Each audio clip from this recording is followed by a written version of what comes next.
Horror कहानियां थी। काली रात। वो एक काली रात थी। स्याह काला अंधेरा, इतना घना कि आंखें फाड़ फाड़ कर देखने के बाद भी चारों तरफ सिर्फ अंधेरा नजर आता था।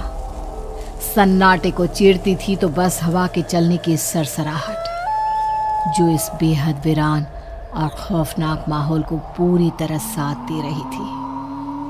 ऐसी भयानक काली रातों में कुत्तों के भौंकने की आवाजें अक्सर सुनाई दे जाती है, लेकिन उस रात में कुछ अलग था, बहुत कुछ ज्यादा सनसनीखेज। सुनसान गली के आखिरी छोर पर एक पुराना कुआं था। गांव के बुजुर्ग और सब लोग कहा करते थे कि अब भी कई बार रात को वो आती है, खून के धब्बों से सनी सफेद साड़ी, उल्टे पैर और घने काले बालों से छुपा हुआ अपना चेहरा लेकर। गांव के कई लोग कहते हैं कि उन्होंने आधी रात को कई बार उसे वहां भटकते हुए देखा है, और हर बार वो उसी रात आती थी जिस रात आसमान में चंद्रमा नहीं होता था, जिस रात पूरा गांव काले अंधेरे से घिरा हुआ होता था। लेकिन उसी गांव का रहने वाला विपिन, एक पढ़ा लिखा लड़का, इन सब बातों में बिल्कुल भरोसा नहीं करता था। शहर से लौटते वक्त उसकी बस काफ़ी लेट हो गई थी और वो गांव के बाहर बस स्टॉप पर उतरा। रात के लगभग 12 बजे। अरे भाई साहब, जरा संभल कर जाना। और सुनो, इस गांव में सुना है कोई चुड़ैल घूमती है, वह कुएं वाली, उस रास्ते से मत जाना। देखिए, मैं पढ़ा लिखा इंसान हूँ, इस तरह की बातों पर बिल्कुल भरोसा नहीं करता मैं। अरे भैया, हमको क्या है, हम तो बस तुम्हें चेतावनी देना चाहते थे। इस गांव के लोग इतनी रात को तो बस स्टॉप पर उतरते ही नहीं। अरे कुछ दिन पहले एक गांव वाला इसी बस में चढ़ा था, और जानते हो, रात को यहाँ नहीं उतरा, पूरी रात हमारे साथ हमारे अगले गांव में जाकर रुका था और फिर सुबह लौट कर आया था। अरे कोई इतनी बड़ी बेवकूफी कैसे कर सकता है? और क्या हो जाता अगर वो रात को ही अपने गांव में रुक जाता तो? अरे देखो भैया, ये तो हम नहीं जानते, लेकिन कुछ साल पहले ऐसा हादसा यहाँ पर हो चुका है। कुछ लोगों ने गांव के बुजुर्गों की बात नहीं मानी, और जो इकलौता रास्ता गांव के अंदर की तरफ जाता है, वहां से आधी रात को निकल लिए। उसके बाद उनके साथ क्या हुआ, ये तो पूछो ही मत। अब इतना कुछ बता रहे हो तो बता ही दीजिए, क्या हुआ था उनके साथ? अरे भाई, पहला आदमी अगले दिन मर गया, दूसरे आदमी ने 4 दिन के बाद खुदकुशी कर ली, और तीसरा सुना है कि शहर के पागल खाने में भर्ती है। अरे ये सब बेकार की बातें हैं, ऐसा कुछ भी नहीं है। मैं इन बातों को नहीं मानता। देखो भैया, मैं एक आखिरी बार कह रहा हूँ, अपने घर सुबह चले जाना। अभी मेरे साथ चलो, मेरे घर रुक जाओ। देखिए, आप चिंता मत कीजिए, मेरे साथ कुछ नहीं होगा। अरे भैया, परेशानी की बात तो ये है कि गांव के अंदर जाने के लिए एक ही रास्ता है, वही कुएं वाला रास्ता, और आज अंधेरी रात भी है।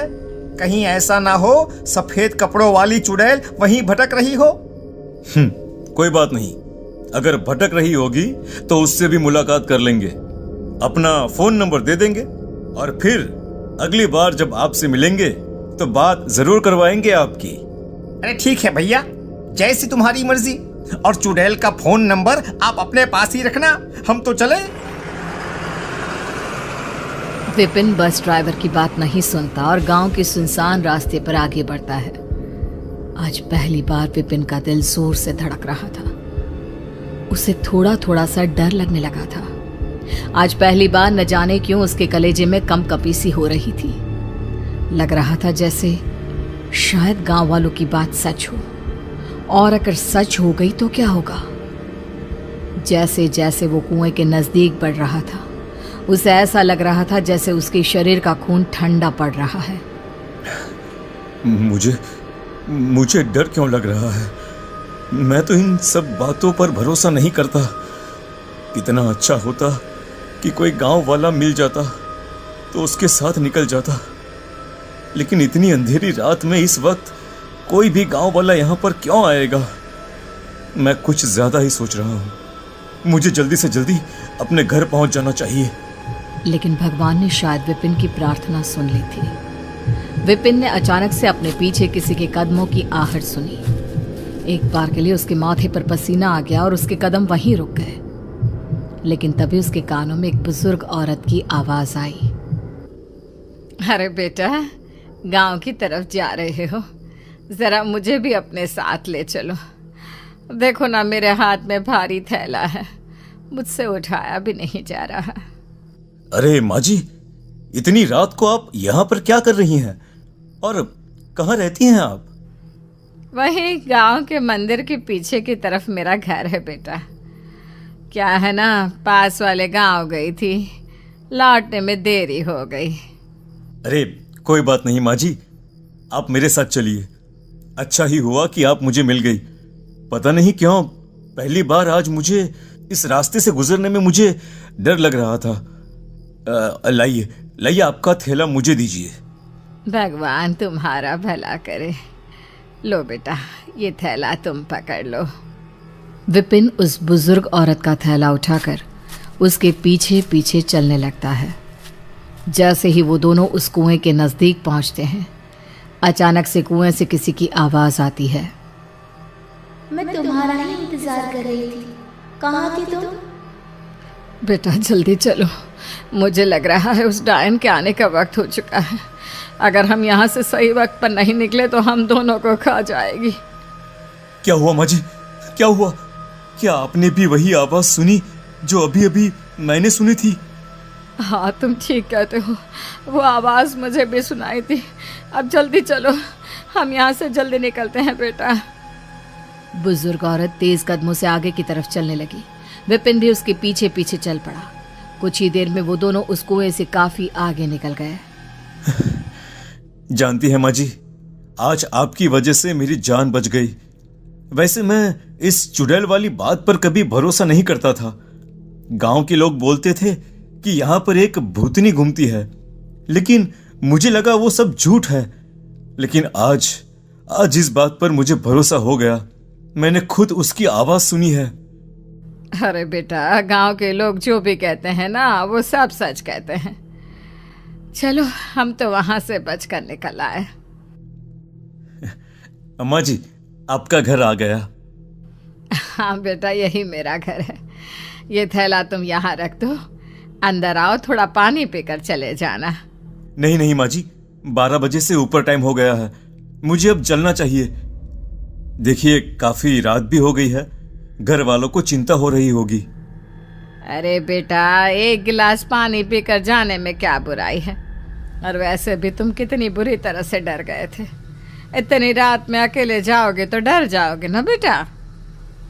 नहीं डरूंगा माँ जी, और वैसे भी मेरा घर अगली गली में ही है, मुझे उस कुएं के पास से नहीं जाना है। बड़े बूढ़ों की बात मान लेते हैं, पानी पियो और फिर चले जाना। अच्छा ठीक है माँ जी, अगर आप कहती है तो मैं यहाँ रुककर पानी पी लेता हूँ। मैं यहीं आंगन में खाट पर बैठा हूँ, आप मेरे लिए पानी ले आइए।